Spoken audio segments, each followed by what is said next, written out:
Subject కి ఒక teacher ఉంటారు, అన్ని సబ్జెక్టులు నన్ను చదవమంటారు. ఇంత చిన్న బుర్రలో అన్ని ఎలా నింపాలి? Class work, home work, fair notes అంటారు. సబ్జెక్ట్ కి 3 బుక్స్ పెట్టి బ్యాగ్ నింపుతారు. ఇన్ఫాక్ట్ నా బరువు కన్నా నా బ్యాగ్ బరువే ఎక్కువ.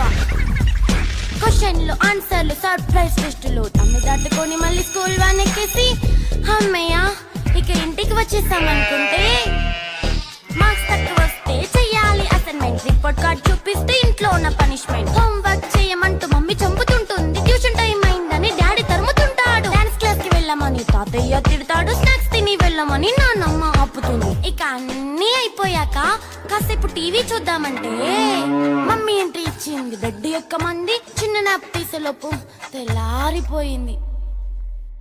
అయ్యో మళ్ళీ మొదలు ఈ స్కూల్ కష్టాలు.